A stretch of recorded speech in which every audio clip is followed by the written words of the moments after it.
Levitikus, hoofstuk 1. Toe roep die Here vir Moses na die tabernakel en sê vir hom: Jy moet vir die Israeliete sê, indien iemand 'n offer aan die Here wil bring, kan hy van sy beeste of kleinvee as offer bring.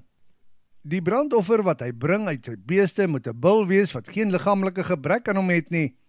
Hy moet die bul bring tot voor die ingang van die tabernakel en dit sal dan aanvaarbaar vir die Here wees. Dan moet hy sy hand op die kop van die dier sit, sodat dit as 'n aanvaarbare versoening vir hom kan dien. Hy moet dan die bul in die teenwoordigheid van die Here slag. Die bloed van die bul moet dan deur die priesters, die seuns van Aaron, teen die altaar wat voor die tabernakel staan, uitgegooi word. Die brandofferdier moet hy nou afslag en verdeel in sy stukke. Aaron se seuns moet 'n hoop hout op die altaar pak en dit aan die brand steek.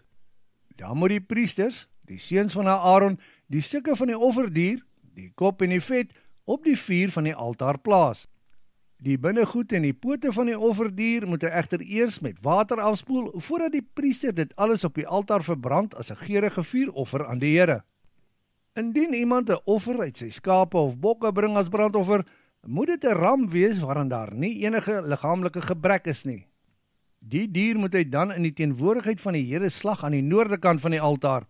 Dan moet die priesters, die seuns van Aaron, die bloed rondom die altaar uitgooi. Hy moet die dier in sy stukke opsny. Die kop en die vet moet bo op die vuur op die altaar geplaas word deur die priester. Die binnegoed en die pote van die offerdier moet hy egter eers met water afspoel, voordat die priester dit alles op die altaar verbrand as 'n geurende vuuroffer aan die Here. Indien iemand voëls bring as 'n brandoffer, moet dit dan 'n jong duif of 'n tortelduif wees. Die priester moet dan die voël nader bring aan die altaar.